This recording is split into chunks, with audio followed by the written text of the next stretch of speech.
What's up guys, Andy here, Forest Theme Runner, bringing you the latest video in the winter training series. Now today I was out on my long run, managed to get a beautiful 18 miles in this morning, absolutely amazing frosty scenery out there, and I was thinking to myself, and I mentioned this to James the other day, I think I might talk about my marathon experience back from Gloucester and incorporate that as part of my winter series, because as far as physical training goes, you know, I can document all that, and I am documenting that, but I think mentally training yourself as well is important for these big races. And considering I spent such a long time building up to the marathon this year, and you know, put a big training plan in and got help, and you know, did all sorts of things, I've never really spoken about it since, and it didn't go to plan basically, and I want to go into a bit more reasons why. And for you guys that are running your first marathon, I want to see if I can give you guys some tips so you won't fall into the same traps that I did on race day.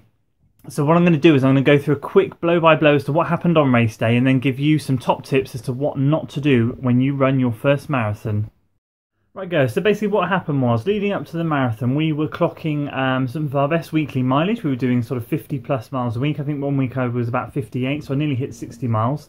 On average, I normally run between 30 and 40 as a rule. So, you know, we were doing really well. Training went really well, really pleased with it. And we got to race day, and a quick blow-by-blow of the race day was we turned up, we got there, all seemed to be fine in the morning. So we got there, we started, we got moving. The first problem that I'll talk about in a minute happened, went off a little bit too quickly.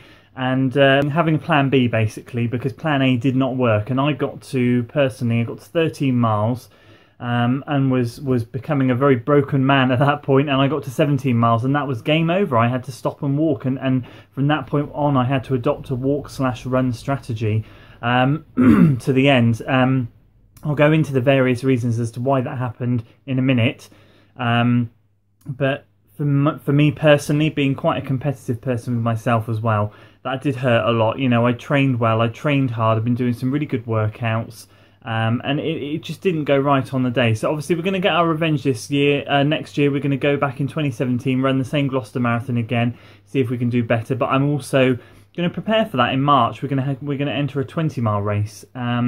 So that's going to give me a bit of a confidence boost if I can do that well, and I'll tell you what I will do differently this time as opposed to what I did last time. So here we go. Here are the top reasons for why my marathon went wrong, and if you guys are running your first marathon, things that you guys need to avoid. Number one, have no preconceived ideas as to what the marathon is going to be like. Now this specifically applies to people like myself who have run shorter distances. You've run 5k, 10k, half marathon, you're progressing up the distance barrier, you've got up to the marathon, and you're training for your first marathon. Have no preconceived ideas of what it's going to be like.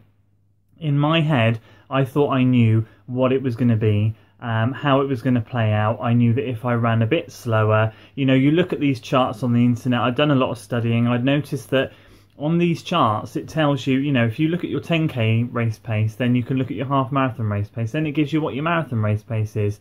So I assumed that I, myself, could go out and run at that pace that it said in that chart and would successfully run a marathon. Biggest mistake of my life, my running career so far. Absolutely just worst thing you can do. So number one, no preconceived ideas as to how you think your marathon is going to go. Number two, a marathon is technically 2 half marathons, but when someone says to you, oh, it's just 2 half marathons back to back, you can do it. No, it doesn't work like that. I mean, in my head, again, this is me personally, I was thinking to myself, yeah, it's just 2 half marathons, but psychologically, when you rock up on that day and you have that mindset of it's 2 marathons, 2 half marathons back to back, I think it's the wrong mindset, because I think you need to break a marathon down into chunks. You need to break it down into achievable goals and realistic distances. And if you've only got 2 goals or distances in your head, which is 1 half marathon, 2 half marathons, then that goal starts to feel really long and drawn out. And then you get to the first half marathon and you finish, you know, you get past that point and you go, I've already done a half. How am I going to do another half? This is absolutely insane. So something I'm personally going to be working on for next year is not to think about it that way, but to maybe break it down into other chunks. Now, chatting with James the other day, he had some good advice, which was basically a marathon doesn't start until 20 miles, because the last 10k of a marathon, you know, is always the hardest. So basically, you can do a 10 mile, a 10 mile, and then a 10k. That's quite a good strategy. I mean, I'm working on at the moment with my long runs, breaking it down into 5-mile chunks. Now, because I've run so many half marathons, I'm so used to working out in my head my half marathon distances. And with half marathons, I go 5 miles, 5 miles, 3 miles, and I break it down into 3 sections. So I always work on the first 5, second 5, last 3. But I'm going to do that. I'm going to try and adopt that strategy for the marathon and go 5, 5, 5, 5, 10k. So that's going to be something that I adopt. So honestly, you guys need to play around with that in training, and you need to kind of get that mindset in. So when you're running your longer runs, maybe say like 18, 20 miles, or even if you go higher than that, working on a psychological strategy that's not it's 2 half marathons. That's my tip number 2. Number 3, practice hydration. It's so important. Hydration and fueling, I should say. It's so important. My hydration strategy is a bit weird, and my stomach's a bit dicey, so I do struggle to hydrate and fuel well on long runs. Now, I never really had a settled plan. I started off by having, in the first part of my marathon training, so basically I spent about 3.5 months marathon training. The first month and a half to 2 months, I use gels, and I'm fine with gels. Gels work for me, they're okay. They don't work for everyone, but they work okay for me. And I was having them, let's say I was going on an 18-mile long run, or 18 plus, I would have them at 12 miles, at 15, and then every 3 miles, so 12, 15, 18, 21 if I went longer. And that's what I would do. But basically, Daniel Page made a great point to me, and now Daniel helped me, and I want to say a big thanks to Daniel as well, because he helped me with my marathon training. He said to me, what you should try and do, mate, is fuel sort of more consistently throughout your marathon. So don't just have sugar spikes when your sugar's almost depleted, effectively, or glucose is depleted. I don't know the scientific terms, but to constantly feed your body with it, so that you never really drop below a certain level and you never really get close to running out. And he said try say maybe every 4 or 5 miles. And by this point, James, my training partner, was already doing this. So I thought, okay, I'll give that a go.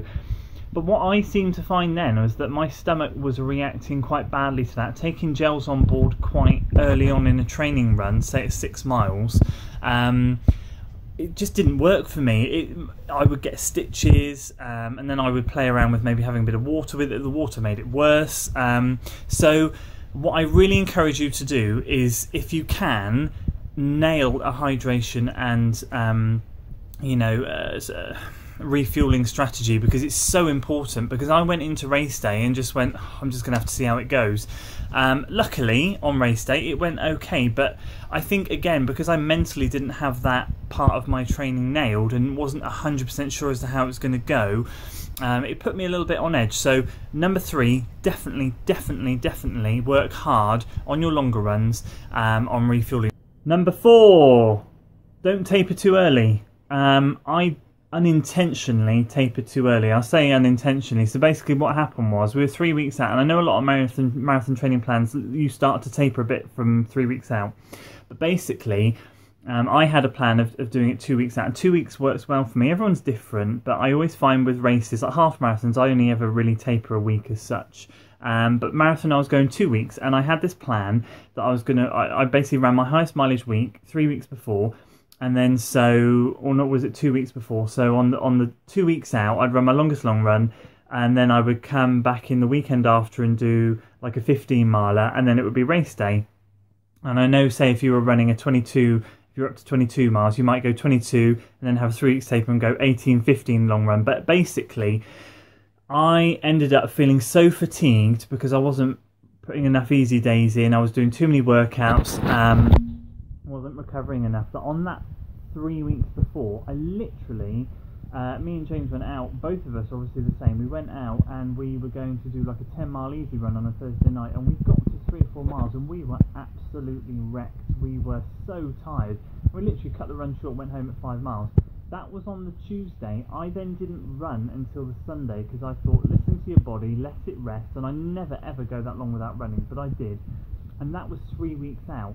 So I then sort of kind of unintentionally jumped into a taper, scaled things back a little bit, and then so 1 week out from my race, which would have been 2 weeks out, I went out and did my 15 miler, and unintentionally I flew, and I've been running on the trails, let's say 7:45, 7:50 pace, maybe a bit quicker, over sort of 18, 20 miles, maybe a bit slower, but I did 15 miles at an average of 7:10 pace, and I was clocking some sub 7 minute miles, and it was easy. It felt like I was running on air. And I got back and I instantly thought that was my race gone, because that's how I should feel on race day. That was the perfect taper down to race day, and so I was a week too early. So again, if you're experienced in, this kind of applies to people that again have a bit of experience in racing and stepping up to that distance. If you know your body and you know when you should and shouldn't be tapering, then beware, do it properly. Don't just think, I mean, I wasn't forced into it, but I took a voluntary rest to let my body recover, because I thought I'm just going to do myself more damage than good. But basically what that meant was I ended up finishing my training sessions too early, and ended up being race ready a week before, which is a bit annoying. So number 4, definitely work on that taper. The taper is so important, and make sure you get it right as to the timing. Number 5, and the final point I'm going to make, is just enjoy it. I mean, I said this at the end of my training video blog last week on the long runs. Just enjoy long runs. Personally now, after having that experience with the marathon, my next marathon is not going to be me being competitive with myself. It's going to be me going out, and I'm probably going to do this in the 20 miler that I've got planned in March. Just go out there and enjoy it, and run it maybe a bit quicker than my long run pace, because I know obviously you can run it a bit quicker than that, but not going off these charts that I said about earlier, and just running either by heart rate or by feel, and making sure you keep it comfortable. So I went out this morning, ran 18 miles, kept my heart rate below 150, made it nice and easy, and although I drained myself, I know that I can run 18 miles at that heart rate nice and easy, and it's a confidence boost for me. Once I've done the distance once, I'm one of these people that whenever I step up a distance, my first half marathon that I ever ran, God knows how many months ago, sort of back in March basically, I just wanted to complete the distance, and I ran it comfortably, and then I got competitive with myself. Then I started whittling down the times and working hard to do that, but I needed to get that milestone out of the way. I'm going to do the same on my marathon, and anyone that's competitive like me, I know it's really hard, but I strongly recommend just going out and enjoying it. You're going to put your body through something that not many people put their body through, and it is an amazing accomplishment to run a marathon. So just embrace that fact, regardless of how the race goes. Take it easy, enjoy the sights, enjoy the crowds, enjoy the scenery, enjoy everything about it, and make sure you finish that line, put that medal on, and be proud of what you've achieved. So there, guys, is my top 5 tips for anyone running their first marathon. Don't make the same mistakes that I did. That's it, guys. If you enjoyed the video, please give it a like, share and a thumbs up. Please subscribe down below, and I'll see you again next week for more winter training videos. Until then.